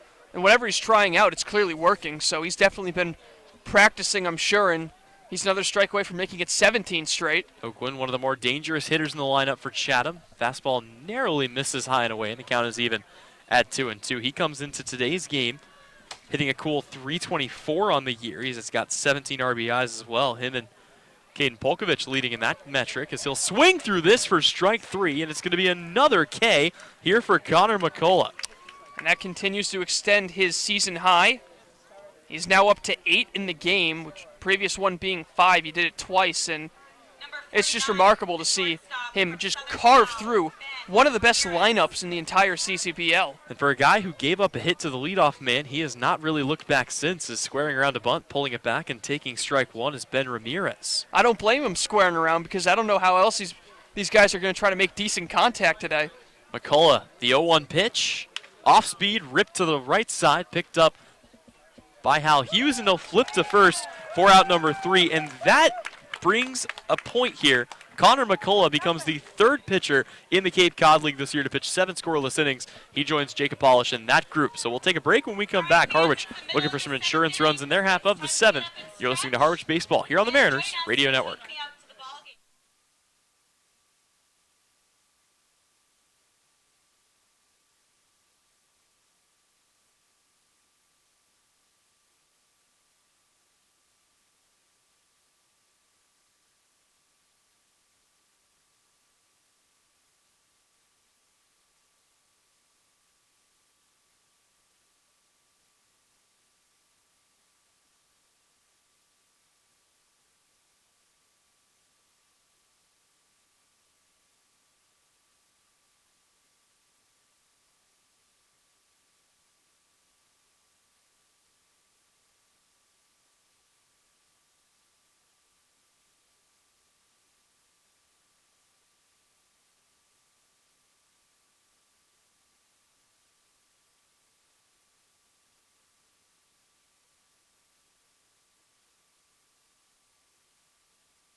Welcome back to White House Field. Tyler Henry alongside Colin Casey, an absolute pitcher's duel. And right now, Colin, once again, for the second time in 3 days, the one distinguishing factor between the two teams is Nico Kavadis' 2-run home run. Yep, and last time that took place, things didn't really end so smoothly for the Mariners. They ended up giving up a walk-off home run, but they're at home for this one, so no walk-offs against them possible. It's the first pitch to Mike Ludwig, misses low and inside. So Ludwig will get ahead here, 1-0 here on Jeremy Wu Yelland out there for a second inning of work. And Harwich going to be content as this is hit into right field. It's going to be a knock for Mike Ludwig, his first of the day. And Harwich has the leadoff man aboard here with nobody out for Pat Winkle. Now, this is a nice piece of hitting from Mike Ludwig, but for those of you listening, I don't know if you might be able to hear, but we've got a great crowd on hand here tonight. I mean, they are loud and really enjoying this incredible performance by Connor McCullough, but also they definitely enjoyed the long ball as Nico Kavadis getting some serious cheers every time he's come to the dish. So Pat Winkle will come up here. He's 1 for 2. Had a base hit and a strikeout, and he'll hit with a runner on first and nobody out. Mariners looking for some insurance runs. They're up 2-0. First pitch from Wu Yelland will miss low, and another hitter getting ahead here as Pat Winkle finds himself in a 1-0 count.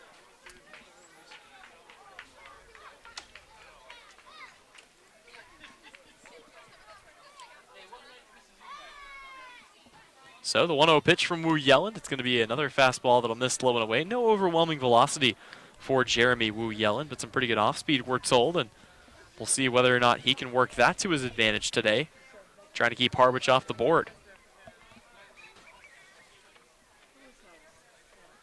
So with a 2-0, here comes a pickoff over to first. That one not even remotely in time, and back in safely as Mike Ludwig. And the thing is with Winkle, even though he came into this game hitting 171, I'm sure his average is probably close to 300 with runners in scoring position with the amount of RBIs he's had. When he's gotten opportunities, he has driven in runs for this team. So here comes the 2-0 pitch. This one's going to be fouled away, and it'll be Pat Winkle stepping in here again. It'll be a 2-1 count on him.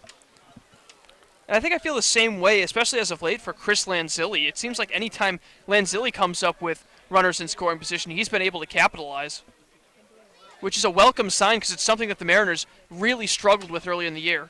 2-1, throw over, and nothing doing there. You had to think, though, with how many chances the Mariners were getting, that sooner or later they were going to find ways to capitalize on those hits, and it seems like here in the latter part of the year they have. And personally, I'd rather have them figure it out later on in the year than kind of lose it towards the tail end, as the 2-1 pitch is going to be hit. This one to shortstop. Try to go the short way. He gets him for one. Throw on to first is going to be in time, and it's another double play here for the Anglers to get the second and first out of the inning.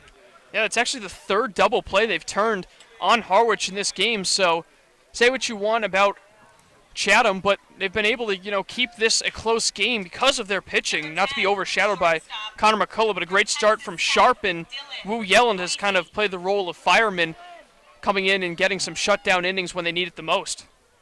So that will bring up Dylan Noisy here for a third time. He's reached base twice today, despite not having an official AB. Reached on a fielder's choice in the fifth inning and then walked back in the third. First pitch to him is on its way, and that will miss high and away for ball one.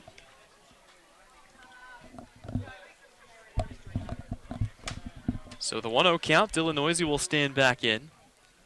Again, not only the scouts to impress today, but also everybody in the national television viewing audience. This is Fox Sports covering the game, and this one misses low. That's the reason why we don't have any video here on our broadcast due to official rights, but you can believe we'll be back with a radio game tomorrow and then another home game against the Catuit Kettleers. You can catch that one with video here from White House Field on, I believe, Thursday. Here comes the 2-0 pitch. That one's going to be fouled back to the screen, and another good job by Dylan Noisy here, fighting off a tough pitch. Yeah, we're actually set up, instead of in our normal spots in the press box, we're down at field level just to the left side, just behind home plate. So a unique perspective for us broadcasters calling this game tonight. So sitting here field side at White House Field, getting the experience of all the visiting radio stations that come in here as Noisy fouls another one back, and pretty good setup at Chatham as well. A big shout out to our producer Matt Lucy providing out-of-town score updates, as right now Wareham and then YD going finally. Big victory for the Gatemen, winning 13-2, so YD now dropping back-to-back games. So here comes the 2-2 pitch. That one's going to miss down in the dirt, and Dylan Noisy has worked the count full here, looking to maybe reach on his second walk of the day. As you can see, Bourne and Catuit also going final, 6-4, as the Bourne Braves, like the Mariners, kind of getting hot at the right time. So with a full count, here comes the payoff pitch. And that one's going to be fouled off, and we'll do it again. So I believe for Orleans, the score in that one, or was the other game that went final, was that Falmouth and Hyannis or Wareham and YD? Wareham YD, it Okay. was 13-2. The final for the Gatemen is they look to bat. It's weird. The bats went cold in that doubleheader, but they're right back to scoring a ton of runs. They had 15 against Orleans a couple of nights ago. 15 on Orleans and 17 in the last 2 days, sandwiching a stretch where they got shut out in one game and got 4 runs, but gave up 13 of their own in the second against Harwich, as Noisy fouls another 3-2 pitch off. So, yeah, Harwich has been doing a really excellent job of, again, the pitching has stifled even the best lineups this year. You think back to the games where they've given up a lot of runs, but they've never given up more than 10, and they've kind of kept things pretty close all season long.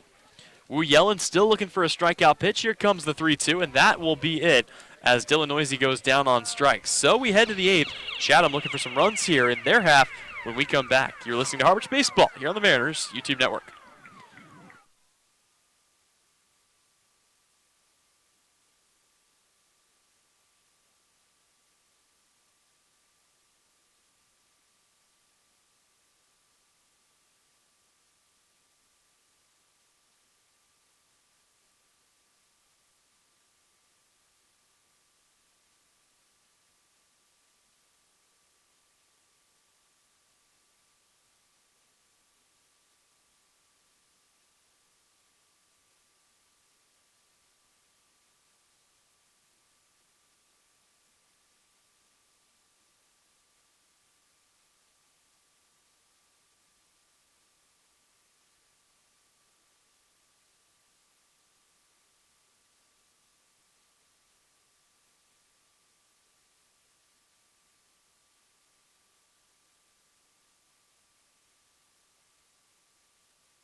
back once again at White House Field. And a quick reminder that this game is sponsored by Milton Cat, the Cape and Islands Caterpillar dealer. It's proud to be a sponsor of today's game.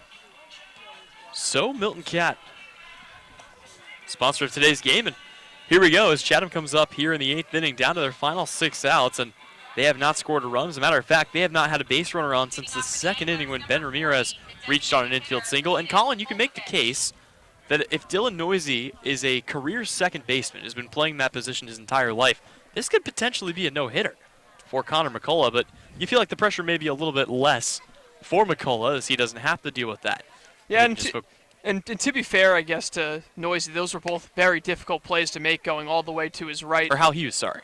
Oh, yeah, that's Hal Hughes, that's right. So Dylan Noisy, of course, over at shorts had himself quite the game, though. I'm so used to Hal Hughes playing shortstop. It's so ingrained in my head as the 1-1 pitch is in off speed. And once again, a lot of movement on what we believe to be a changeup. We'll follow up with McCullough on whether or not that's what he's working on, but a lot of movement there. And he's got a 1-2 count here on Caden Polkovich. Swing and a miss, strike 3, and it's another one here for Connor McCullough to start off the 8th. 19 consecutive batters retired from McCullough, and he has just done it in such an efficient fashion that I don't think Coach Englert's got an option but to keep him going in the game as long as he keeps being so efficient and dominant.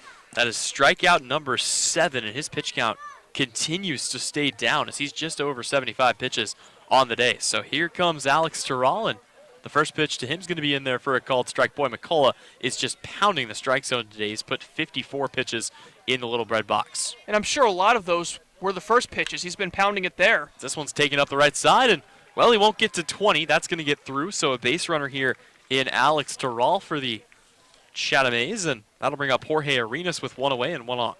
And while that streak was very impressive, McCullough definitely has to focus after giving up that single because now the tying run steps in, and Chatham is really just one swing away from knotting things up in the late innings. Certainly could be. So it'll be Jorge Arenas, who today is 0 for 2, like the rest of this bottom part of the order. Only 2 guys, now 3 have reached on Harwich today, and McCullough will look to close things out here.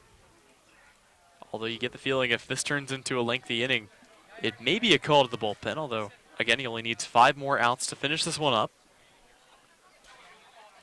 Long time here as the umpire behind home plate calls for it, and everybody will get a moment to catch their breath. And I think it's a pinch runner report over at first base. So, looks like Tyler Dones is the runner at first in place of Terral. So they try to get a little bit more speed on the paths as a pinch runner, as you mentioned. So Jorge Arenas stands in. Here comes the first pitch to him, and that one is going to be high and away. It may have been going with a pitch out there as they were worried about the speed of Dones over at second or at first. Yep, 5 steals on the season for Dones, but he has been caught 3 times, so as aggressive as he has been, he's susceptible for being thrown out, and Winkle, we know, has a great arm. He showed it off earlier in this one, catching Cooper Davis stealing in the first. Of course, that run doesn't do Chatham much good if they can't bring home another. They trail it 2-0 here in the bottom half, or in the top half of the 8th. McCullough comes set from the stretch, brings the pitch home, swing and a miss. He's got Jorge Arenas tied up in knots there. Yeah, good pitch to fool Arenas, who is one of the few guys who hasn't struck out in this game for the Anglers. I believe 6 different batters have struck out for Chatham. So the 1-1 count, Arenas, who has not struck out today, looks to avoid being a victim himself, and he'll watch a fastball just miss high and away to make it a 2-1 count. And this start for McCullough is huge because it just reinforces how much depth at the starting pitcher position that the Harwich Mariners have. They have been dominant all season long, leading the league in pretty much every major pitching category, and this right here is why. Pickoff move to first, and it's strange considering that Logan Allen, arguably the best pitcher on the Cape, departed for Team USA, and then, of course, Buddy Hayward had to leave Harwich early. So they've lost 2 starting pitchers, and still they're able to find depth. This one is going to be hit foul, but a bat goes flying, is completely losing his handle there, was Jorge Arenas. And that one goes sailing towards the Harwich dugout. And back to the starting pitching, and actually just pitching in general, I think we all know what the common denominator is, and that is pitching coach Jeff Neiman. He is definitely passing on some huge advice that has made a huge difference for the Mariners, and that is probably a big reason why they've been so good through the first 25 games this season. Yep, and part of the reason why, despite being a few games under 500, they have a run differential of just under 1, or just -1 despite being 9th in most hitting categories this year. So here comes the 2-2 pitch. Runner goes. It's a pitch out. Winkle throws down to second, but it's going to be on the wrong side of the bag. So Dones moves up into scoring position here with 1 out. Yeah, great jump by Tyler Dones. We knew him being an aggressive base stealer and a guy who, has 5 steals on the season. He's got plenty of speed. Now 6 after taking that bag, that it was bound to happen. And looked like McCullough took a little bit too much time getting that ball to the plate, so Winkle had to rush the throw, and it wasn't a great one. So now the tying run at the plate and the first run for Chatham standing on second base. So it'll be a full count here to Jorge Arenas. 1 away in the inning and a runner in scoring position. He'll try to drive one in. So the runner is held on and swing and a miss. Strike 3. Another strikeout here for Connor McCullough. And he is now just 4 outs away from putting this one to bed. And we'll see if he gets the opportunity as Jared Weatherby is warming in the pen for the Mariners. We'll see if they stick with McCullough for the rest of this one, if McCullough can get this last out, or they'll elect to go to the pen for Weatherby, who is coming off a rough outing against Falmouth where he gave up a walk-off home run. So it's a fresh count here to Kendrick Calilau, and the first pitch he sees is in there for a called strike. McCullough continuing to pound this up.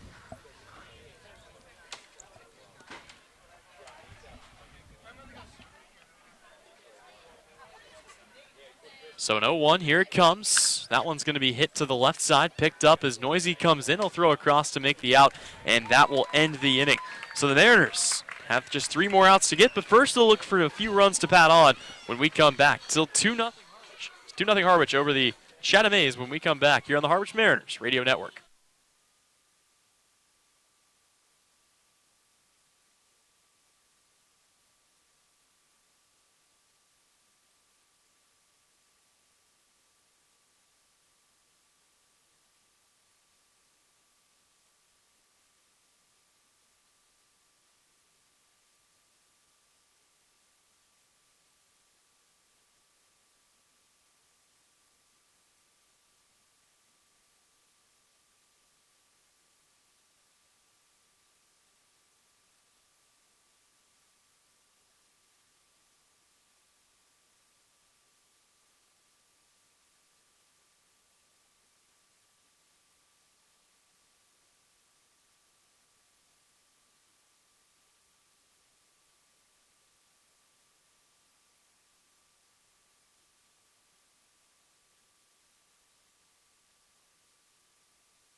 Back to baseball here in the 9th inning, in the 8th inning actually, the home half for the Harwich Mariners. Let's not get ahead of ourselves. It'll be Harwich looking for some more insurance runs. Corey Acton coming up, then Hal Hughes and Joey Weimer. This is another inning coming up here for Jeremy Wu Yellen. And the first pitch he throws is going to be taken up the middle for a base hit. 1 pitch, 1 hit for Corey Acton, who gets himself back on the right side of things for the Mariners. And Harwich may not be done scoring runs yet, Colin. Yeah, it's great to see Acton kind of get a base hit, and we've seen a lot of guys kind of pick it up lately. Chris Lanzilli had been scuffling for a while at the plate, and then over the last few games, he got red hot. So sometimes it only takes one, and now with Acton on first, he's a big insurance run with Hal Hughes, another guy who broke out of a slump at the plate. These two teams have combined to strand just 5 runners on base in this entire game, and 2 of those came back in the 5th inning for Harwich. Squaring around to bunt and putting one down. That'll move the runner up. Trying to run it out at first is Hughes, and he's not going to be there in time, but succeeds in doing what he wanted, and that's moving Corey Acton into scoring position with 1 away here for Joey Weimer. I love this call from Steve Engler. Play some small ball to try to pad that lead going into the 9th inning, and now all of a sudden you have a runner on second, 1 away, and top of the order due up with Weimer, Cabrera, and Fedko have all reached base at least once in this game, so you got guys with the highest OBPs on your team, and Weimer's a guy who knows how to drive in runs, especially here at White House Field. Well, and keep in mind, it'll be 9-1-2 coming up for Chatham, and we could very well see a pinch hitter in for Brady Smith, who's 0 for 2 today. So Weimer stands in for the time being. Runner on second. Here comes the first pitch to him, and that's going to be a fastball that misses well above the eyes of the 6'5 Weimer for ball 1. And it looks like the entire infield has changed for Chatham as they moved Arenas over to first, and now Dones is in at second. Check swing in the dirt. They look down, no swing, so it's going to be ball 2, and yeah, some defensive subs here for Chatham, as you mentioned. So Harwich will contend with that as it's 2-0 count here. Joey Weimer looking to get something started here for the Mariners, who hold a 2-0 lead in their half of the 8th inning here at White House Field. Looking for their 3rd consecutive win against Eastern opponents after starting the year off 0-7. And looking for their first win against the Chatham Anglers since July 30th, 2017. Weimer will wave the bat, the 2-0. He's going to swing on that one and sky it high out to left field. Plenty of time settling down by it next to the warning track, and making the catch out there is Jamal O'Gwyn, and that'll be the 2nd out of the inning. And one last quick change, as with Dones moving to second, that pushes the original second baseman Villar over to third. So everyone in the infield changing except Ramirez, who will remain at short.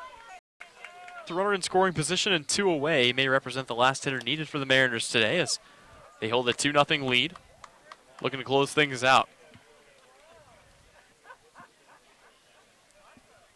From the set, here comes the pitch from Wu Yellen. That one's going to be hit high in the air. That'll stay in play. Coming over is the shortstop Ramirez, and he will track that one all the way over to the line and make the catch for out number 3. So 3 more outs needed for Harwich to pull off their first win against Chatham in 2 years. When we come back, we'll see if Connor McCullough will come out to put the cap on. It looks like he will after this here on the Harwich Mariners Radio Network.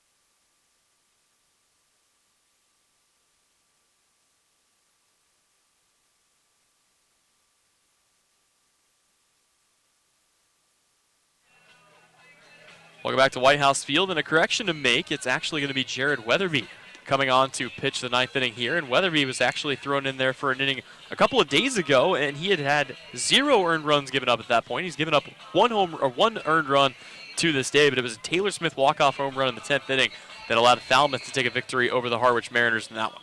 So it's going to have to be a quick memory, or a short memory, I should say, for Weatherby. I mean, yeah, you make one mistake pitch and it ended up ending the game, but again, it's not like he was in a position to win the game for the Mariners. It was going to be either a tie or a loss, so you just got to shake that one off. But, boy, what a performance from Connor McCullough, going 8 innings, giving up no runs and just 3 hits while striking out 10. Easily the best start of the year for not just the Harwich Mariners, but across the Cape. And he becomes the only Harwich Mariner to actually have 8 scoreless innings pitched. So some mass substitutions here. Max Marshock is coming in at center field. Joey Weimer will move over to left. So some more defense out there on the field for Harwich. A lot of speed for Marshock out in center. Yeah, I think that's a smart move there, as you know how fast both of those guys are, and you're going to put Weimer in left, so that side of the outfield, both left and center, you got a lot of speed. And, you know, Mike Ludwig's got some pretty good speed himself. It's actually Daniel Cabrera out there in right. Ludwig comes off the field. Okay. So it'll be Cabrera in right, Marshock in center, Weimer in left. Coming off the field will be Mike Ludwig. So it will be Brady Smith coming up here to start the inning off, and why not? He's had a pretty good, impressive season so far. It's just been a tough day for him as he is 0 for 2 with a strikeout, but for Brady Smith this season, he's hitting a cool .344, one of the better bats in the lineup here for the Chatham Ace. So the 9th we go, Jared Weatherby coming on to pitch an inning and try to close things out for the Mariners. First pitch he delivers is in there for a strike right down the pipe, so not afraid to attack the zone after the performance a few days ago, and he's getting back on the right side of things. You would have thought both starting pitchers were Greg Maddux the way this game has flown by through 8 and not even 2 hours in. Check swing, not going around on it there is Brady Smith, and the count is even here at 1-1. Kind of a shame that Connor McCullough didn't come out to play or start the ninth at least, but you got to get the feeling, I mean, he'll be well rested, and hopefully that doesn't affect him too much as time is called here. Something in the eye of Brady Smith, and of course a lot of pitchers on innings limits, so McCullough not one of those, as he was not actually active during the 2019 season due to transfer. Yeah, I know Coach Englert's doing what's best for his players. He always has, and he wants to make sure that they are fully healthy during this season, even if they're pitching some of the best baseball that anyone has this season. 1-1 pitch, that's going to be just inside and low for a ball at the knees, and it's a 2-1 count here on Brady Smith.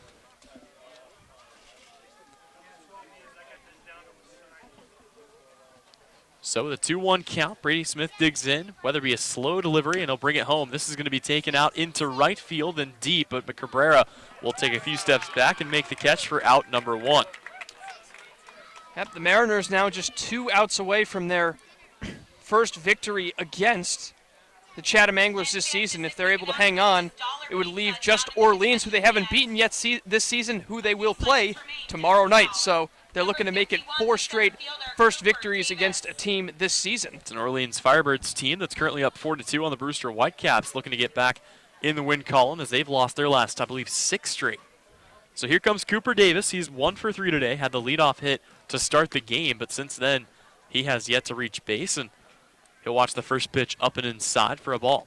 Whitecaps actually closing the gap. It's 4-3 now, so that could be a very interesting game with serious playoff implications.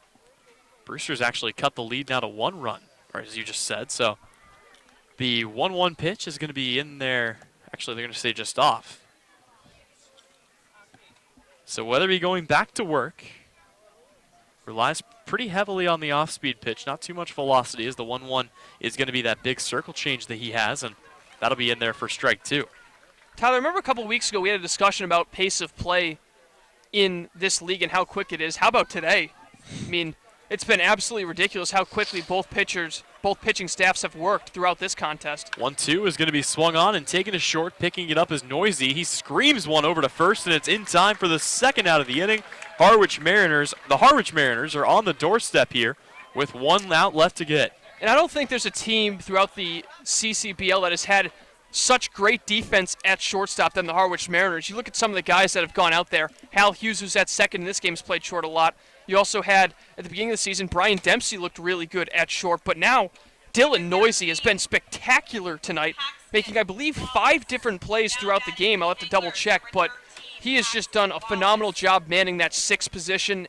And now the Mariners one out away from closing in on a shutout. And a pinch hitter going to be put in here for Anthony Villar. They will turn here to Paxton Wallace, who comes in hitting .257 on the year. And they'll get the righty on lefty matchup. So Wallace stands in his first at bat of the day. Here it comes, and that's going to miss well high for ball 1. Yeah, I mean, I don't really blame the move here from Chatham. Wallace, a pretty big power threat to maybe cut the lead down to 1, but as you always say, Tyler, he just needs to really get on base to keep things alive. 1-0 is going to be in there for a called strike, a fastball on the outside half, and yeah, I mean, and that would also bring up Jamal O'Gwyn, who at one point in the year led the Cape Cod Baseball League in home runs. Seems like O'Gwyn's had his fair share of struggles against the Mariners this season. 1-1 pitch, that's going to miss low, and it'll be a 2-1. Yeah, O'Gwyn, for whatever reason, can't hit Harwich, but he would love another chance. He stands in the on-deck circle right now. Yeah, most teams can't the way the pitching staff's been this year, so he shouldn't feel too bad. Weatherby sets the 2-1 pitch. That'll miss inside, and he's fallen behind 3-1 to Paxton Wallace, who even reaching base on a walk would be more productive than what his counterpart Anthony Villar did today. And don't look now, but another pinch hitter standing in the on-deck circle. So we'll see if it's necessary as Weatherby brings home the pitch. Swing and a miss. Pulled the string on him there, and it's going to be a 3-2 count here for Jared Weatherby. Colin Hall would bat if Wallace is able to extend this game.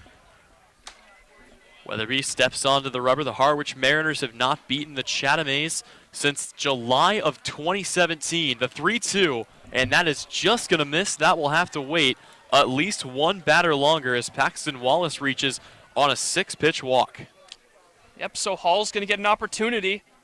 Coming off the bench, the Georgia Tech Yellow Jacket hitting 200 on the season. Isn't really a huge power threat, but he's got a handful of RBIs this season, so all he needs to do is keep the line moving and get the next guy at the plate, and that would be a big hitter in Ben Ramirez, the cleanup man. So Colin Hall stands in. It'll be lefty against lefty here. Weatherby's first pitch home is going to be bunted down the third base line. It's picked up. The throw across is going to be not in time. Nico Kavadis pulled his foot off the bag, and that's actually the right call. And oh boy, here we go again. Harwich has just put the tying run on first base with 2 away in the bottom of the 9th, and shades of Game 2 against Chatham this year starting to set in here on a crowd that, boy, you could just hear a pin drop in this place a moment ago. A sigh of discomfort coming over the good crowd of White House Field, and that'll bring up Ben Ramirez. Actually, no, another pinch hitter. So they're going all in on the pinch hitters. It's actually going to be Houston Morrill. Yeah, they're going to give an error to the third baseman acted on that. It was definitely a tough play, but he played it great at first, made it cleanly, and then just airmailed the throw. But a good job by Kavadis of not letting that ball get past him and potentially letting a run score to cut the lead in half. Houston Morrill represents the go-ahead run here for the Chatham Anglers in the bottom of the 9th. Jared Weatherby starting to get a little bit uncomfortable out there on the hill, but he comes from the stretch trying to keep his composure. He will deliver as he checks to second base. The first pitch home, and that one will miss down in the dirt here to Houston Morrill. And if Chatham's able to tie, it'll be very interesting to see what they do defensively for the bottom half of the inning, giving all the defensive substitutions or the offensive substitutions we've had so far. Now the third in the inning. Morrill hitting just a $111 on the year. He'll lay off on a fastball right down the pipe, and the count is even at 1-1. But yeah, just trying to get some fresh faces in there and see whether the changes can pay dividends here. Pinch hitter streak would end at 3, though, if Caden Polkovich is able to get to the plate. The 1-1 pitch. That one is going to just miss low and inside. Awfully close, but it's a 2-1 count. And yeah, I mean, you got to think they pinch hit for one of the best players on their team in Jamal O'Gwynn, but Colin Hall was able to come in and reach on an error after laying down a bunt. Weatherby sets, checks, and the 2-1 pitch is on its way. That'll be fouled off to the screen. So once again, the Mariners are just one strike away from closing this one out. Jared Weatherby trying to get out of some trouble that he's brought himself into, put out a fire, and take his team here into a second straight victory. At least for Weatherby, those are both unearned runs standing on first and second right now with 2 strikes and 2 down in the 9th. 2-2 count. Weatherby still working out of the stretch. Tying run is on second and Colin Hall. Go ahead run at the plate here in Houston Morrill. And time will be called. Weatherby may have taken a little bit too long, so he'll have to do it again. First and second, 2 away here in the top of the 9th. Harwich looking to close this one out. Weatherby from the stretch, the 2-2. Swing and a miss, strike 3, and the Harwich Mariners have closed it out. Their first win against the Chatham A's since July 30th of 2017, and their 3rd consecutive victory against the East. We will step away, and when we come back, we'll be right here to put the cap on it. Harwich gets the victory 2-0 here at White House Field, and you caught it right here on the Harwich Mariners Radio Network.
Welcome back one last time here to White House Field. Tyler Henry alongside Colin Casey as Harwich gets a big-time victory and a much-needed one, and they get it in 2-0 fashion over the Chatham A's. And Colin, Harwich has now won 3 consecutive games against the East, which is important because going forward, they are going to play an awful lot of Eastern Division teams. They have 15 games against the East coming up against just 5 against the West. And a much-needed confidence boost here for a team that started their year against the Eastern Division 0-7. Yep, and the only way that you can make it to that championship game is beating your division rivals, and so far so good over the last 3 games, and a great sign of things to come for the Mariners as they continue to try to hunt down the teams in front of them. With Brewster and Orleans playing each other, they're going to be gaining ground on at least one of them, perhaps both if they end up tying, but the Mariners playing some great baseball, and a lot of that behind the phenomenal pitching we've seen lately, and that's exactly what we saw from Connor McCullough tonight, going 8 innings and striking out 10. No matter what happens in that Brewster-Orleans game, Harwich is tied for a playoff spot right now, as if the Orleans Firebirds lose, Harwich is tied with them. If the Brewster Whitecaps lose that game, Harwich is actually going to pull ahead, and that would put Brewster out of the playoff picture. Still about 19 games left to play, but at the end of the day, still a good thing here for Harwich. So they get the win. It is going to be 2 runs on 6 hits, 1 error, and 3 runners left on base for the Mariners. For the Chatham A's, they had their chances but couldn't bring anybody home. No runs on 3 hits, no errors, and 3 runners left on base. And how about Connor McCullough? Coming in today, he pitched an absolute gem, 8 full innings, didn't come out to pitch the 9th, so he does not get the complete game, but he gives up just 3 hits, no walks, no runs, and 10 strikeouts. He looked absolutely unhittable today. Well, statistically, it is the best start by anyone this season on the Cape, going 8 innings. No one has gone that far until Connor McCullough. He actually went 19 straight batters without letting anybody on base, and he also added in a cool 10 strikeouts during that time. So did a phenomenal job, didn't give up any hits through the second through 7th innings, and then just the 1 hit in the 8th. And he probably could have gone out for the 9th, but I know Coach Steve Englert wants to make sure that his arm's doing okay, so he sends out Jared Weatherby.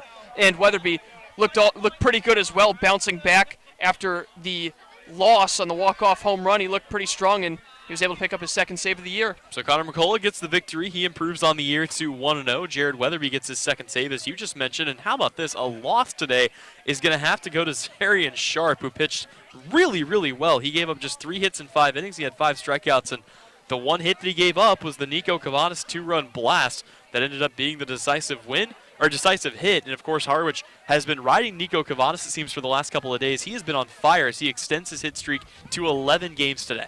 Yeah, we've had the hottest pitcher right now in Connor McCullough currently in the Cape with that start. We've had the hottest hitter, too, with 3 homers in 4 days for Nico Kavadis. And it seems like any time there's some sort of RBI situation, doesn't even have to be runners in scoring position, Nico Kavadis will find a way to bring him in. And he has really been the most valuable player for the Mariners over this last week of baseball. And for Harwich, you got a great opportunity with a home-and-home coming up against the Orleans Firebirds. First game in Orleans tomorrow at 7. And if you can win a couple of games against Orleans, you can put maybe 2 teams behind you now with Brewster as well, if Brewster were to rack up a couple of losses. So this could be a very productive second half to this week for the Harwich Mariners. So Chatham will fall to 15-9-1 on the year. Harwich improves to 12-13. For the Chatham A's, they will head back home for a game against the Wareham Gatemen, whose offense has been absolutely on fire. And for the Harwich Mariners, as you mentioned earlier, they will be at Orleans tomorrow looking to extend on their winning streak. Well, that'll do it for us. For Tyler Henry, for Colin Casey, our producer Matt Lucy, one last time, the Mariners get the victory 2-0, and you caught it right here on the Harwich Mariners Radio Network.